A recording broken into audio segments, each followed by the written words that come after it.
Oi pessoal, tudo bem? Eu sou o Gustavo, esse é o canal Redes e Poder no Sistema Internacional e hoje a gente vai falar sobre um tema bem importante que vem ganhando aí reverberação, ainda que ele seja muito fundamental nas discussões a respeito das relações de poder ao redor do mundo, desde, enfim, do começo do sistema internacional e tudo mais, mas que recentemente, e também em razão da COP26, que vai se realizar em breve, o tema da geopolítica dos recursos naturais tem se tornado aí cada vez mais importante e é ele que a gente vai debater aqui hoje. Bom, pessoal, a discussão sobre a geopolítica dos recursos naturais, ela acaba envolvendo várias discussões, várias questões importantes e que, de uma forma ou de outra, acabam criando um conjunto enorme de temas e informações relevantes para a gente entender todos os processos que acabam acontecendo, né, no entorno dessa discussão.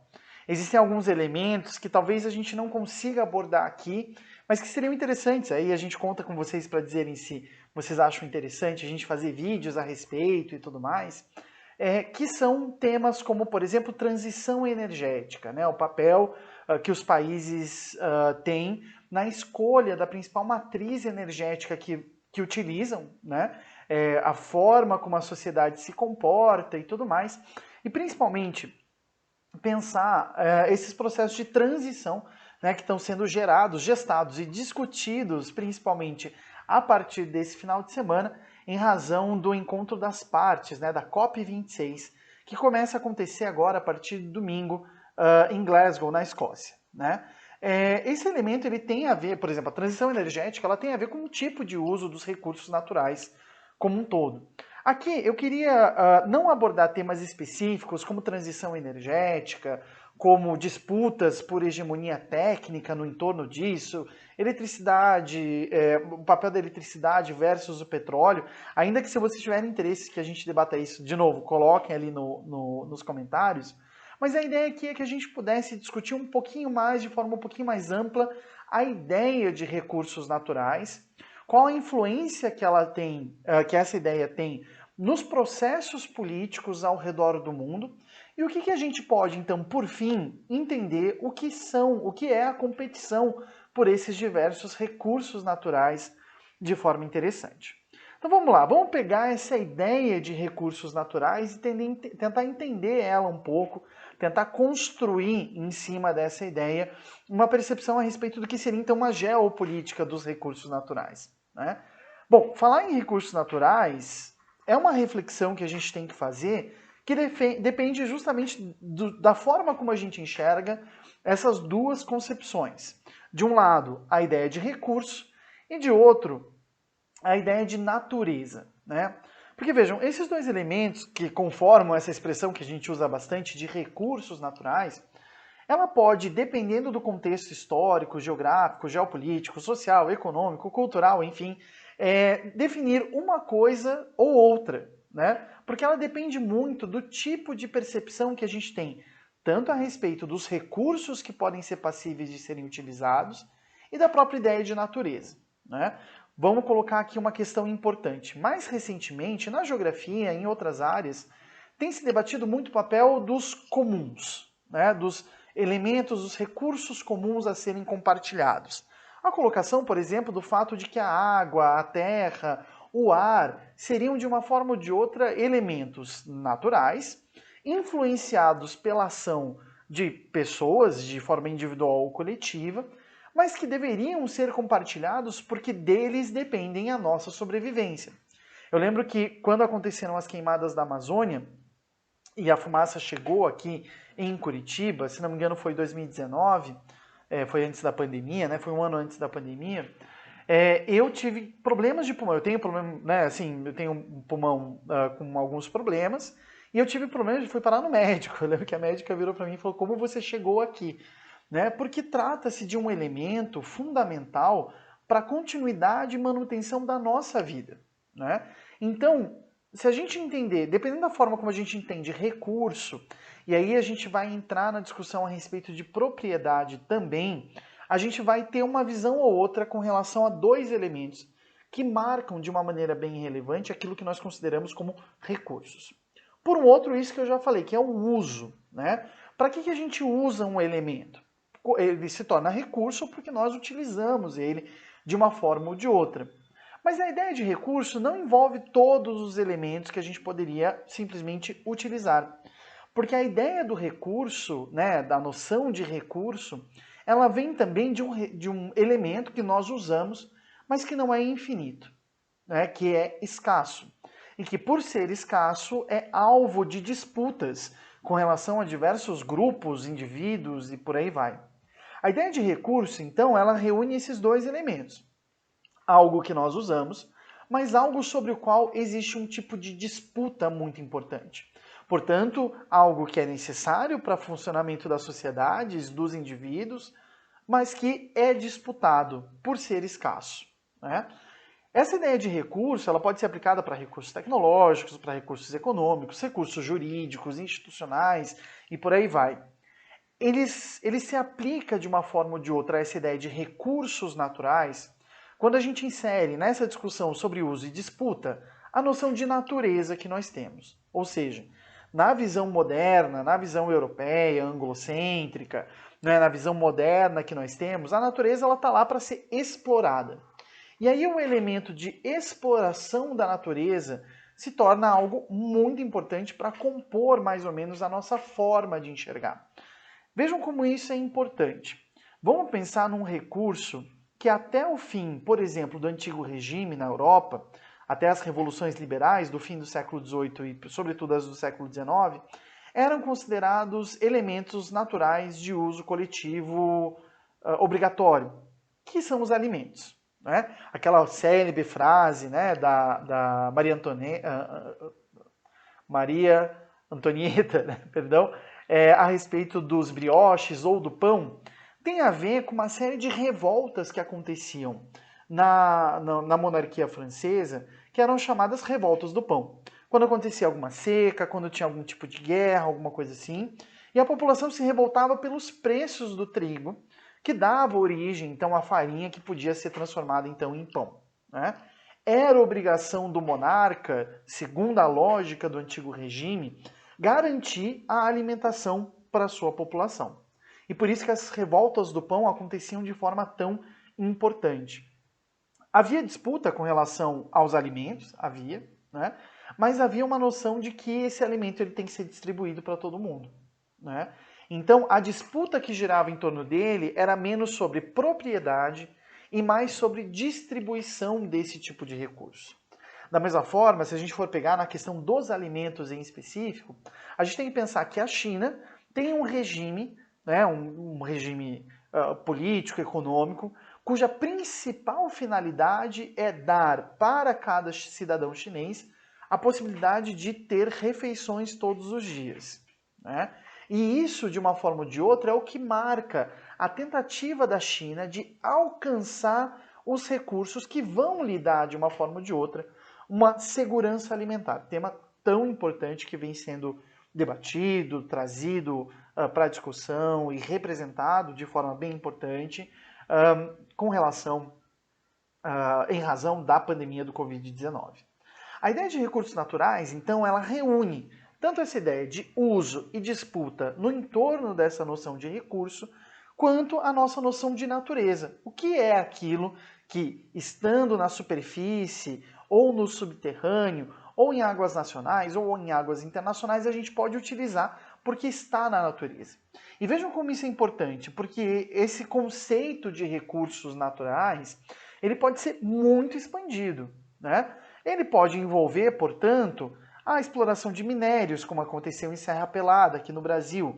A maior mina, né, a maior operação de exploração de minérios a céu aberto no mundo, que fica lá na Rússia, né, e também a exploração de recursos que estão em florestas ou estão, enfim, em outros biomas e que são muito importantes para outras regiões do mundo, como é o caso da exploração do óleo de palma, que acontece na Indonésia, na Malásia, enfim, que acaba de uma forma ou de outra afetando o ecossistema dos orangotangos, por exemplo, e de outras, colocando essa e outras espécies em risco.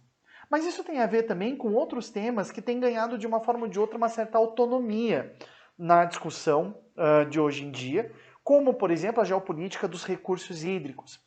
A Isabela Espíndola, da USP, da Geografia da USP, tem debatido muito essa questão da governança global. Estou só conferindo aqui certinho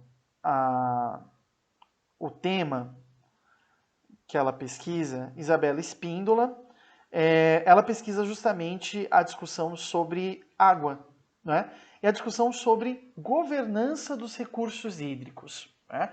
A gente pode observar isso, por exemplo, no caso das colinas de Golã, lá no norte de Israel, no sul da Síria, uma região que foi dominada, segundo Israel, até hoje, né, tem status internacional incerto, porque está sofrendo uma ocupação israelense, teoricamente é uma região síria, é uma região do Líbano também, mas cuja justificativa por parte de Israel para ocupar foi uma questão de segurança, né? E aí traduz-se essa ideia de segurança para a ocupação das colinas de Golã justamente enquanto uma segurança hídrica, porque é nessa região que residem as principais nascentes que vão formar depois os grandes corpos aquáticos que vão dar origem a rios e mares, como o Mar da Galileia, né, o Mar Morto, enfim, e o Rio Jordão, que são cursos d'água muito importantes para a manutenção da estabilidade da economia, né, e da sociedade israelense e também jordaniana, né? A gente observa isso, a questão dos recursos naturais, os impactos dessa visão de exploração, disputa, etc., nos diferentes processos de desertificação. Eu lembro quando eu dava aula sobre isso, sobre geopolítica dos recursos naturais, eu usava fotos dos processos de desertificação, por exemplo, da Pampa, no Rio Grande do Sul, em razão da utilização, né, da agricultura desenvolvida ali naquela região de soja, né? Mas, mais recentemente, esse ano, algumas semanas atrás, nós vimos no interior de São Paulo, em Goiás, o fenômeno das nuvens de poeira, né? E aí eu retomo uma discussão de um professor da geografia da USP, não vou me lembrar direito o nome dele, em que ele falava: ventanias nós sempre tivemos. Esse não é um ponto, esse não é um problema. O Brasil sempre teve ventanias no seu interior. O ponto é que pela primeira vez essas ventanias viraram rajadas de poeira, né? Justamente com uma região seca, uma região em que a água ela é absorvida, seja pela plantação em latifúndio, seja pelas grandes empresas, né, de criação de gado, ou também pelas empresas de bebidas, né, e que, portanto, geram essa poeira como um todo, né? E aqui tem um ponto importante para a gente discutir de uma certa diferença entre o que são recursos naturais e o que são recursos que podem ser considerados como recursos naturais, mas que têm finalidades específicas. Por exemplo, uma oposição entre recursos energéticos e recursos naturais. Porque o ponto principal é a questão do uso. Se a gente pensa, por exemplo, em petróleo, energia elétrica, enfim, né, outras fontes de energia, a discussão sobre recursos energéticos, geopolítica energética, tem a ver, na verdade, com a manutenção do ritmo e da atividade de uma determinada sociedade, né? Se a gente for pegar, por exemplo, o preço do combustível aqui no Brasil nos últimos meses, o que a gente vai enxergar de uma forma ou de outra é que isso afeta o ritmo e comportamento, né, a atividade diária, cotidiana dessa sociedade, né? Já os recursos naturais, eles não têm tanto essa ideia de manutenção do ritmo, de manutenção das atividades, enfim. Mas sim, os recursos naturais são insumos importantes para a própria sobrevivência, para a própria subsistência dessas sociedades humanas. Porque aí a gente vai colocar, por exemplo, a questão dos alimentos, o acesso à água, o acesso ao ar e todas as questões complexas que envolvem a gestão e a garantia de que todos os indivíduos e coletividades tenham acesso a esses recursos que são fundamentais para a sobrevivência das pessoas. Então não é só para que elas possam exercer uma atividade numa sociedade, mas sim para que elas possam viver. E é por isso que os recursos naturais, eles têm um aspecto importante de discussão que se apresenta geralmente de uma forma meio escondida, de uma forma meio subreptícia, de que esses recursos naturais são fundamentais para a manutenção da estabilidade política das sociedades. E talvez esse seja um ponto importante para a gente pensar, em que talvez nós ainda não tenhamos guerras pela alimentação, por exemplo. A gente discutiu lá no comecinho do canal, quando a gente fez um vídeo sobre se seriam as águas, né? Se seria a água a fonte das próximas guerras, né? E a gente fez um pouco essa discussão em que a gente apontava que o estresse ambiental ele tem um papel importante não necessariamente no início dos conflitos, mas sim na geração de desequilíbrios ambientais e sociais que podem não necessariamente dar início a esses conflitos ou embates, mas sim alterar as lógicas da estabilidade política, social e econômica de uma determinada sociedade. Isso porque o estresse ambiental significa o uso dos recursos naturais em demasia, causando desequilíbrio por meio desse consumo excessivo, predatório desses recursos, que acabam impedindo a sua renovação ou a sua manutenção de existência nos ritmos originários. E esse elemento é um elemento importante, porque é esse estresse ambiental que vai se somando de uma forma ou de outra a outros desequilíbrios e que vão promover um ambiente em que, de repente, por exemplo, a violência é observada e é vista como uma via viável. Ficou meio ruim essa expressão, mas como uma forma viável de obter melhorias com relação à sua própria sociedade. Para além das revoluções do pão, como eu falava, das revoltas do pão que eu falava mais cedo, a gente pode observar essa questão do estresse ambiental, por exemplo, no caso da Ilha de Páscoa, né, e das civilizações que lá habitaram, e que, de uma forma ou de outra, diversos estudos mostram que foram eliminadas ali, daquelas ilhas em específico, mas continuaram em outras regiões, em razão desse estresse ambiental, da quebra dos ritmos ecológicos que acabavam, de uma forma ou de outra, impactando na própria reprodutibilidade social, né, dessas comunidades. E a gente observa isso não só nesses períodos de seca aqui no Brasil, por exemplo, mas os impactos que isso acaba tendo na produção agrícola de países como a África do Sul. Um país muito dependente das chuvas. Teve um período ali entre 2013 e 2018, mais ou menos, que a região de Joanesburgo chegou a ficar 5 anos em formato de estiagem. Mais ou menos como nós ficamos esses meses aqui no Brasil em formato de estiagem. Né? O que eu quero dizer com isso? Mesmo que houvesse alguma chuva, ela era tão temporária ou num volume tão pequeno que não era capaz de reproduzir, né, de permitir a reprodução dos ritmos naturais, né, da produção, inclusive de alimentos, que era o que estava acontecendo lá na África do Sul durante esse período.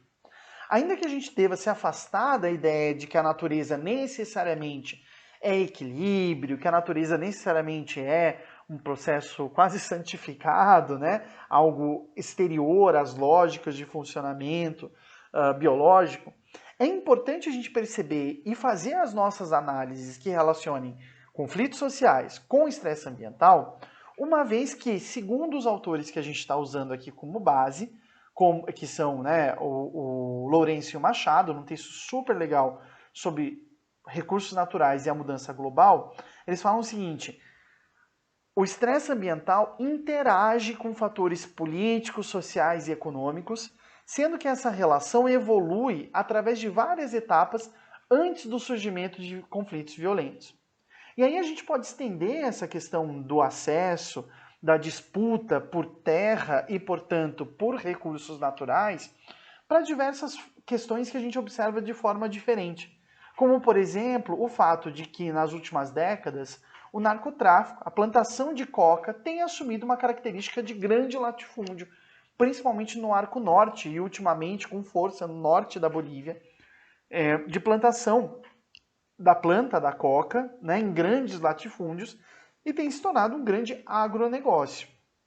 Da mesma forma que essa competição por recursos naturais e a disputa, o acesso ao uso desses recursos naturais foi um dos motivos importantes que mantiveram os Estados Unidos no Afeganistão durante esses últimos 20 anos, em razão dos campos de papoula e da produção desses campos de papoula que permitiam que o ópio fosse reduzido e utilizado em remédios ansiolíticos e outros tipos de produção que foram exportados então para os Estados Unidos para serem industrializados lá. Então, segundo Lourenço Machado, a ideia da gente estudar esses conflitos, essa geopolítica dos recursos naturais, se pauta, aqui nas palavras deles, né, no estudo dos diferentes tipos de competição por recursos naturais que ocorrem entre os poderes que estão presentes num determinado território.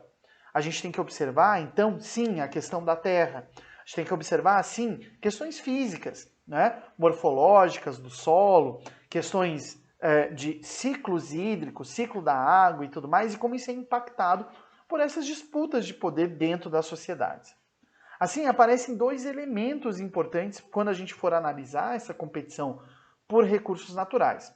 Por um lado, ainda que a gente considere o Estado como um elemento bem importante, um ator bem importante dentro dessa disputa, é importante também a gente perceber o papel de indivíduos e coletividades, empresas, os tipos de usos que indivíduos no mesmo território dão a esses recursos naturais e também a questão da disputa pelo controle e pelo uso desses recursos naturais e o impacto disso, de uma forma ou de outra, nos conflitos sociais que se estabelecem nessas regiões.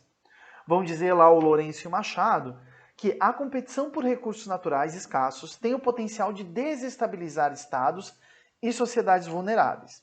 Pode ameaçar cada vez mais 4 aspectos fundamentais da segurança humana, ou seja, não apenas da segurança do Estado, não apenas a segurança naquela perspectiva clássica, tradicional, que confunde segurança com defesa, que tem um aspecto mais militar, mais geoestratégico, como a gente trabalha aqui no canal, mas sim questões que acabam afetando a sociedade como um todo.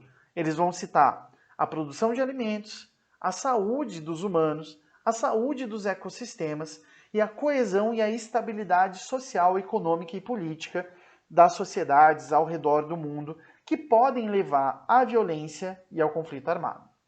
4 questões contextuais permanecem para a gente refletir e pensar sobre essa competição por recursos naturais. A gente tem que pensar nos impactos, por exemplo, dos inúmeros e diferentes processos de degradação da água potável.